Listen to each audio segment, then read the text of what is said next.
What's up, friends? So in the part of the story that we listened to today, we learned that Felix has somehow managed to make his way from the island of Scotland to the frozen north, to what we call Scandinavia. That includes the countries of Finland, Norway, Denmark, and Scandinavia.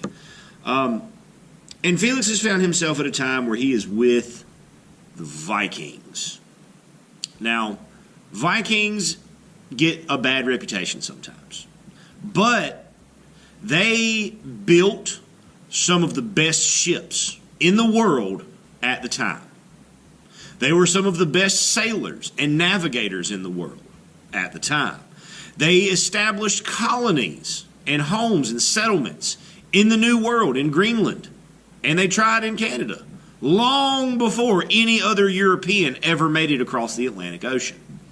Those ships are what we want to take a look at today. So we're going to be creating a Seascape.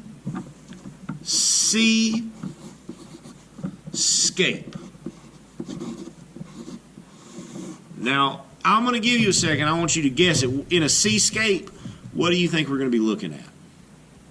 Just yell your answer at the screen. If you said we're going to be looking at the ocean, you're exactly right. So let's look at this word. So right here at the beginning of it, we can see this S-E-A.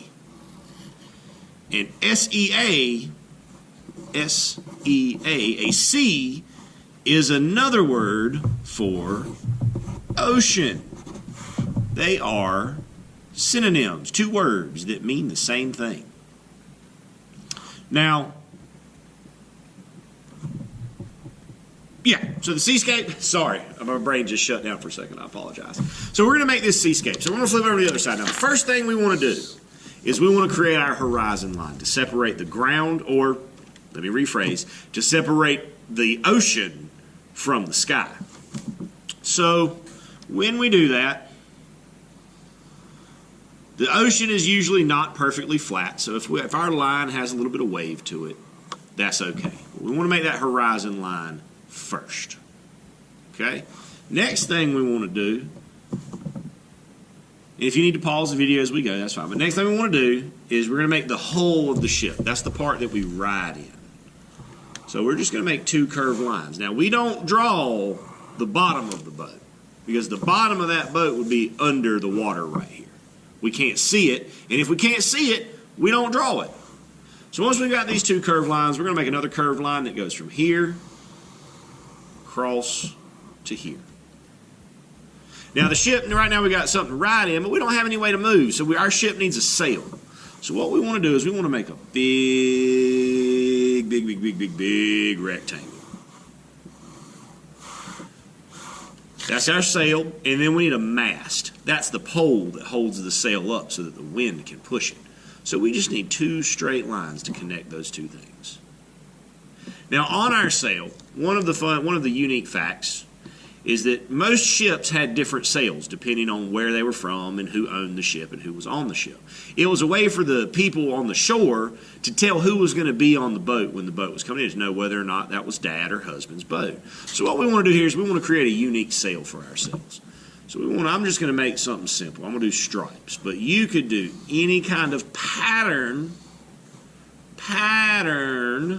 that you want. Remember, for it to be a pattern, it must repeat.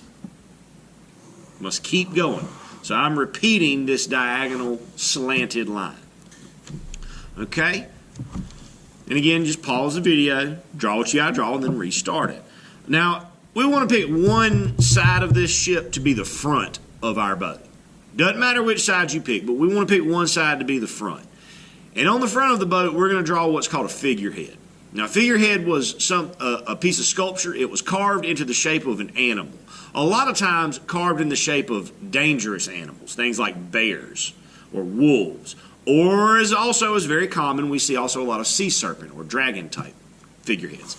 So what I want you to do here is just pick whichever side you pick to be the front, and we're gonna draw a figurehead. It could be, you can use any animal you want to be the figurehead on your longship. I'm going to do this kind of ram head. But take a few minutes, draw yourself a figurehead that you think looks fearsome and good, something that will scare away all the storms and the bad weather out on the high seas. Okay? That sets up, for the most part, our longship.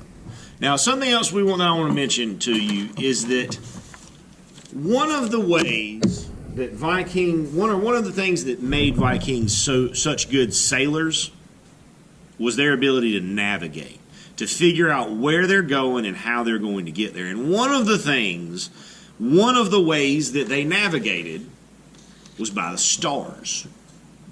So here we see what's called a constellation map, a star map. It shows us where these different constellations sit in the nighttime sky. Now this star right here, Polaris, or the North Star, that's the important one for sailing a ship. Because if you can find the North Star in the nighttime sky, you can always know which way is north. And if you know which way is north, then you know which way is east, south, and west. So what I want you guys to do is I'm going to put this right here. And in just a second, I want you to pause the video so that all these stars and constellations are on your screen. And I want you to choose at least one of these constellations to include in your nighttime sky. Now, when you draw that, we just want to use circles. So I'm going to use Polaris. I'm going to use the North Star and Ursa Minor, also known as the Little Dipper. So there's my North Star.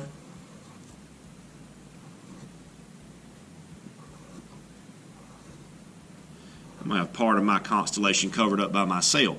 But that's all we need. We just want to show a constellation in our sky. We're going to make a nighttime sky. So I'm going to put this back up here so you can pause the video while you look for the constellation that you want to draw. I'm going to leave it right there. Just pause it on this screen.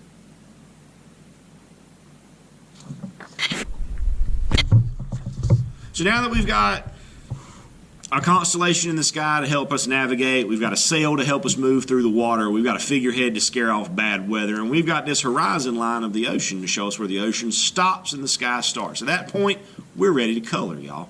So main thing to remember when you color is that on the sail, we want to make a pattern, so pick 2 colors and make a pattern on your sail. Keep in mind that if we can see the stars, it is going to be nighttime. So we're going to use a nighttime sky color like a black or a purple or a very, very, very, very dark blue. And then our ocean down here, we'll make it watercolor. So probably going to be a blue. I'm going to speed this up and color mine real quick so you guys can just see what the finished product will look like.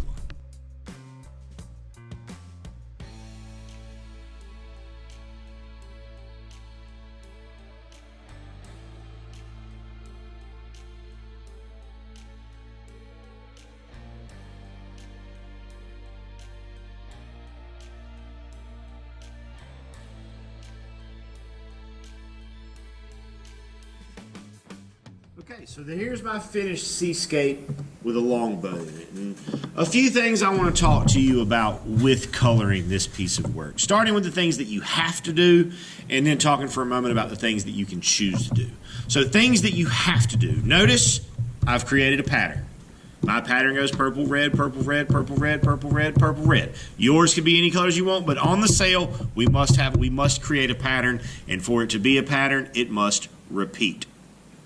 Second thing that you must do, we must use all of the space on the page. If you'll notice, if you look at mine, the only part of my drawing that is not colored are the stars, which we can leave white because we want to be able to see them. I've colored my nighttime sky from the water, from the horizon line, all the way to the top. I colored my ocean from the horizon line all the way to the bottom. You must do that. You have to do that. Because by practicing it that way, eventually it becomes second nature to us, and we don't have to think about it. Now, as for the things that I did that you can try, you don't have to, but things that you can try. In my sail, in my pattern, I'm using different kinds of value to create this kind of shift from dark to light and from dark to light. To do that, fill in your shape lightly, very gently, and then on just one side, make that value darker. I'm also using value to create some textures in some different parts. So if we look at the whole of my ship, I've used the same crayon, it's the same brown. I colored very lightly, and then I went in and I drew some lines to show the boards, the wood that the hull of that ship would have been made of. And then down in my water, I colored everything lightly, and then with the same blue crayon pressing down hard, I've created some wavy lines to kind of give that water a little bit of a texture and to show a little bit of movement, that the water is not just sitting still. Good luck to you guys. I cannot wait to see your seascapes and what your longboat sailing for the new world looks like.